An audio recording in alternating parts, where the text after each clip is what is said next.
going on, guys? I'm Steve. Welcome back to the channel. Welcome back to another video. If you're first time stopping by the channel, hit that subscribe button. Trust me, you won't regret it. If you're a returning subscriber, as always, guys, welcome back, and I do appreciate the support. I still got my morning voice on. I got it about an hour ago.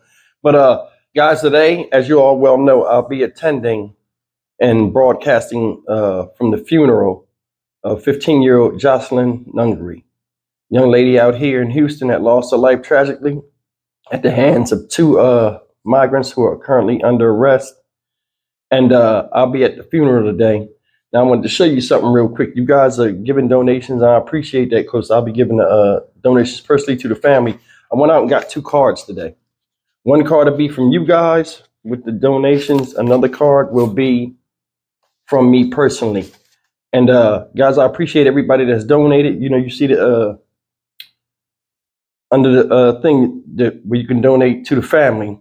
If you guys want to donate to the Cash App and I can take it to them today, I will. This is the last time to do that. So in the next few hours, I'll be doing that. So if you want to get your donations in, anything you want to show appreciation, it's all good. You got to send it now at the time you're seeing this video.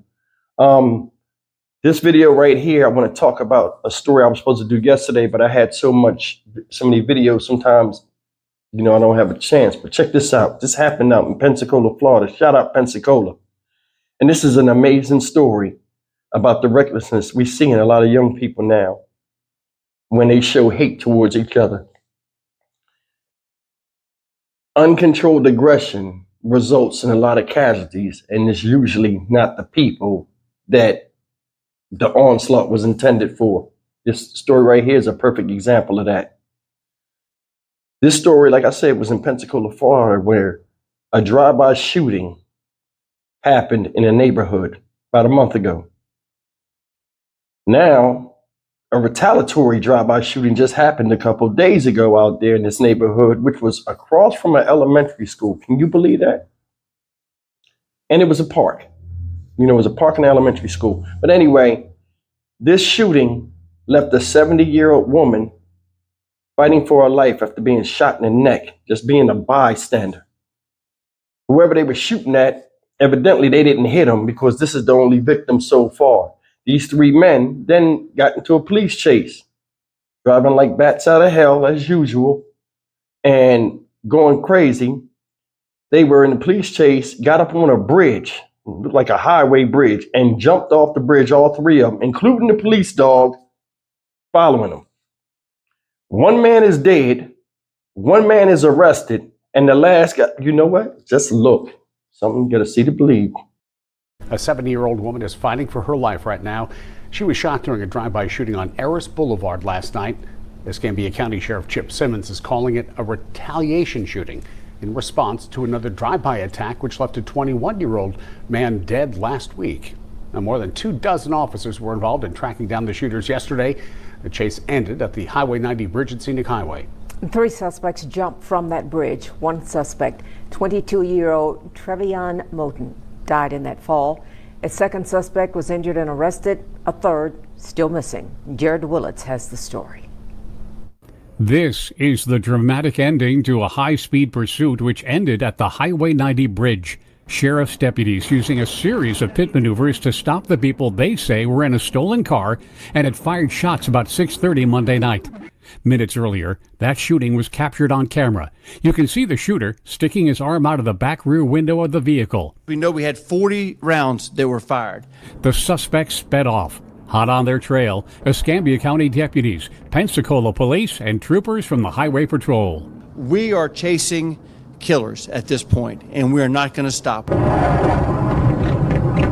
It's the first effort at a pit. He survives that one, crosses over. I think he's injured one of his tires at that point. Our deputies do not give up. We try to stop him again. Again, our deputies know that there are 3 would-be killers in this car. Once their car was disabled, the 3 masked suspects jumped out of the car. 2 jumped over the left side of the bridge. 1 was injured. The second died from the 30-foot fall. A third ran to the other side of the bridge, jumping into the water. He is still missing. Sheriff body cam shows the swamp-like conditions as they look for the suspect. Deputy K-9 Streeter followed that third suspect into the water.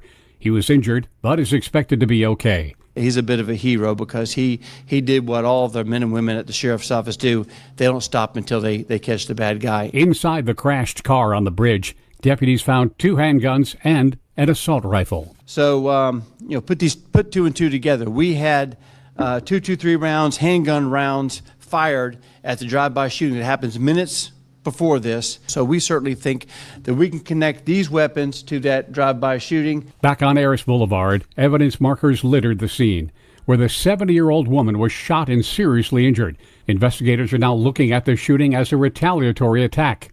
I understand it was the one that happened last week. I haven't talked to the city police, but they had one drive-by, as I understand it. And then this was, allegedly, this was a retaliation for that homicide that they had last week. Jared Willits, WEAR News.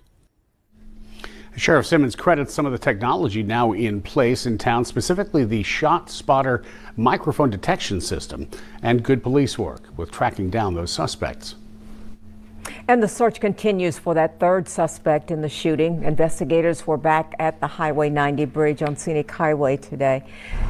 WEAR's Sade Ray joins us from that bridge. Sade, the sheriff thanking the boaters at the fish camp in that area for letting deputies use their boats last night in that search.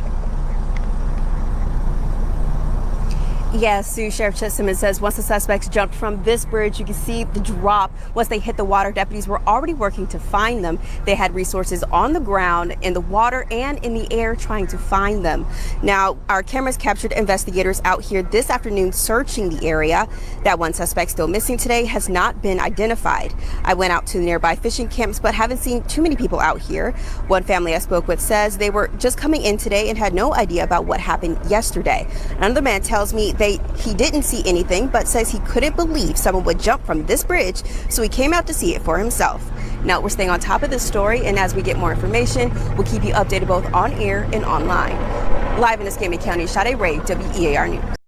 All right, guys, that's the story. And yeah, 3 young men, 2 guns in the car, 1 war-type weapon like an AR-15 style rifle. Go up in the neighborhood where kids are playing. There's a school right there, old people out there, and start shooting like crazy. Don't even, as it looked like it was reported, didn't even hit nothing except an old woman who's now fighting for her life with a gunshot to the neck. What you think about that? Shoot her in the back seat, letting that thing off, stolen car, driving off like bats out of hell, police behind them. They all on the wrong side of the road.